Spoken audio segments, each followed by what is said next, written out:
É isso.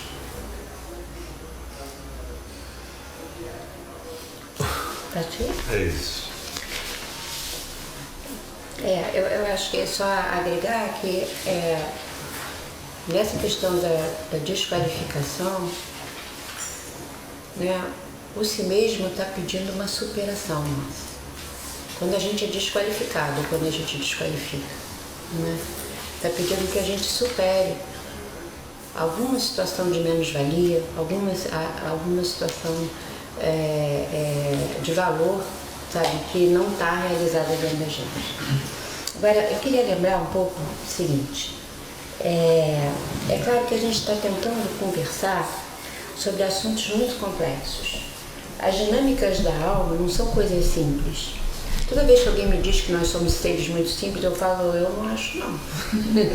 Minha opinião é que nós somos muito complexos, na verdade muito ricos, na verdade, sabe, com um universo dentro, uma coisa simples. E acredito que cada um de nós tem um universo dentro de si mesmo, né?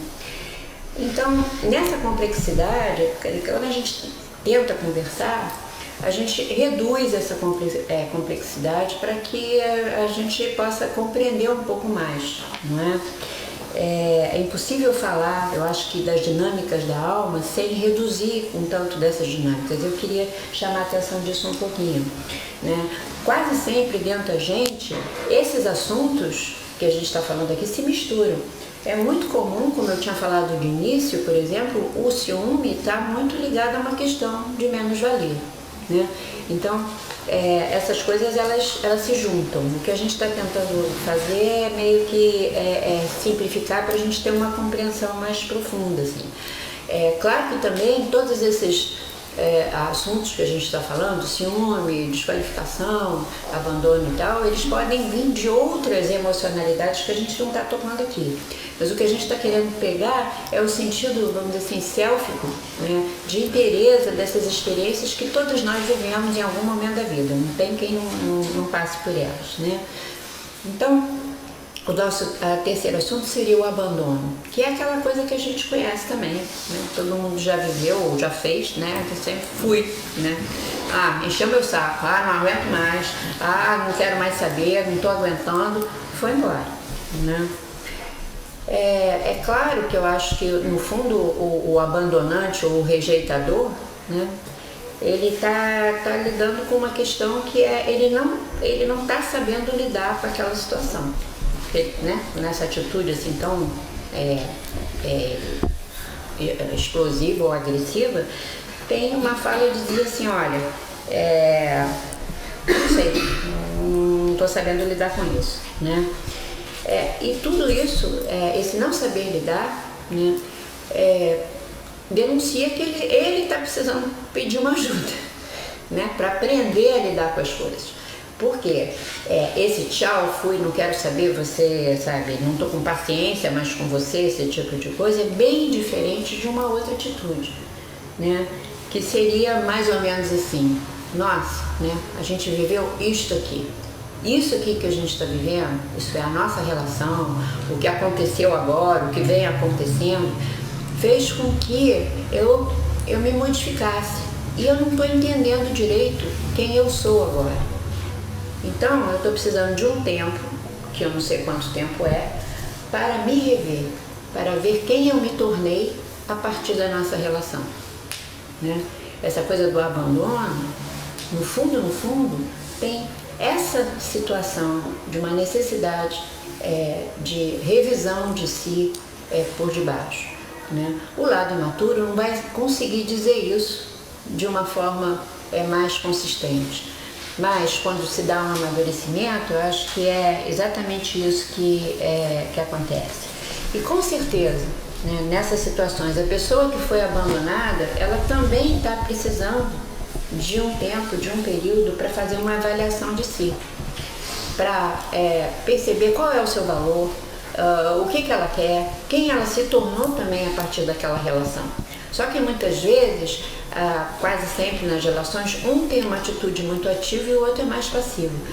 Mas Nessas situações de abandono, há uma necessidade, né, dos dois, o que está por debaixo é essa necessidade de revisão de si. Nessas situações também, o retorno da relação pode acontecer. Muitas vezes, né, no distanciamento, a saudade genuína, legítima, ela ocorre. Não a saudade pela carência, né? Tô precisando do outro, sabe? Não consigo ficar comigo mesmo, não consigo ficar sozinho, então que saudade daquela pessoa. Mas muitas e muitas vezes acontece que a pessoa se dá conta de si e ela verificar também o valor daquela relação na vida dela. E a relação retornar. E retornar, no fundo, muito mais forte do que tinha sido antes. Isso se dá muitas vezes nas histórias de amor consistentes.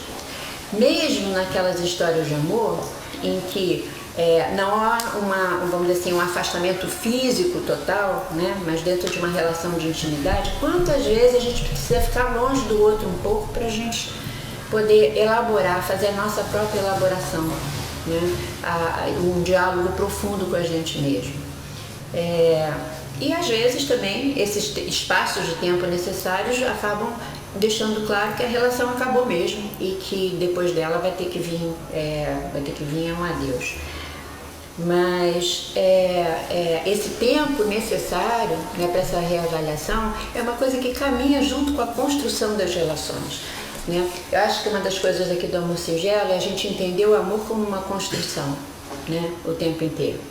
Então, para trazer, vamos dizer assim, o valor sélfico das histórias de abandono, eu quis relembrar também um mito que é um mito muito popular, que todo mundo conhece, que eu volto e meio falo nele aqui porque eu acho que é um mito delicioso, porque é um mito do próprio amor, né? Que é a história de Eros e Psique. Eu não sei se todo mundo conhece, é uma coisa bastante conhecida, então vou também resumir e falar de uma forma bem sintética assim, né? Psique havia casado com Eros, que era um deus, e ela casou com Eros sem conhecê-lo, e Eros não se mostrava para ela, ele se apresentava para ela totalmente invisível sempre, e ela aceitava aquilo completamente, e ela aceitava estar casada com um homem que ela não via, porque ela não conhecia nada dela, ela não conhecia a própria força dela, e ela estava com muito medo, muito assustada, então ela aceitou aquela situação. Um belo dia, Eros a abandona, vai embora. Ela não obedece, ele vai embora. E ela fica sozinha. E a partir desse abandono, que foi trágico para ela começa uma saga em que ela tem que enfrentar várias provas. Essas provas são muito difíceis para ela, mas ela vai enfrentando, uma a uma. Ela não desiste, embora cada vez ela chore muito porque ela acha que ela não vai conseguir. E na medida que ela vai passando pelas provas, ela vai se dando conta, ela vai desenvolvendo qualidades que existem dentro dela, mas que ela não tinha consciência que ela tinha. Ela aprende a lidar com a agressividade, sabe? Na verdade ela sabia, mas ela não sabia que ela sabia, né? Ela começa a lidar com os sentimentos verdadeiros dela, uma série de coisas acontecem. E a coisa bonita dessa história é que ao longo de todo o processo ela vai sendo ajudada o tempo todo. Os deuses a ajudam, os bichos, a natureza, tudo ajuda. Que é exatamente o que acontece na nossa vida quando a gente, né, se dispõe a fazer esse caminho, sabe, do nosso ego fazer contato com o si mesmo e com o self. A vida nos ajuda. Acontecem coisas da ordem do inacreditável, aquilo que as pessoas gostam de chamar de mágico, mas que, no entanto, é completamente pertinente à vida o tempo inteiro. E ela consegue passar por todas as provas. Mas Eros, o que aconteceu com ele nesse tempo todo? Quando ele abandona a Psique, ele volta para a casa da mamãe dele. E ele vai lá para a casa da mamãe e fica trancado num quarto lá. Como isso é uma história, é claro que ele consegue lá enxergar do quarto que ele estava, o que estava acontecendo com o Psique. Enquanto ele está lá, ao longo daquele tempo todo, ele começa, ao ficar sozinho, ao ficar com ele mesmo, ele vai se dando conta dele. Ele vai se dando conta assim, nossa, mas como eu fui egoísta com essa mulher. Nossa, como eu fui insensível ao que ela estava vivendo. Nossa, como eu fui imaturo, porque o tempo todo ele tinha muito medo de desobedecer a mãe dele. Então o tempo todo que ele esteve com o Psique, ele estava sempre preocupado com a mãe, não sei o quê, preocupado de atender as exigências da mãe. E aquilo vai crescendo dentro dele, e quando o Psique acaba de cumprir as provas, é o tempo que ele se dá conta que ele precisava mudar e que ele tinha que deixar de ser um menino para ser um homem. E aí ele sai daquele quarto, ele vai se encontrar com ela. E aí os dois acabam se casando, né? Os dois estão completamente transformados, e aí eles vivem um amor, né, dentro dessa transformação. E o final da história, que eu sempre repito que eu gosto, é que eles têm uma filhinha, e essa filhinha se chama Prazer. E não é o prazer do mundo assim, é o prazer dos deuses, quer dizer, é um prazer muito especial. Então, a função, né, sélfica do abandono é dar o tempo necessário para que a gente possa se aprofundar no reconhecimento de nós mesmos, né?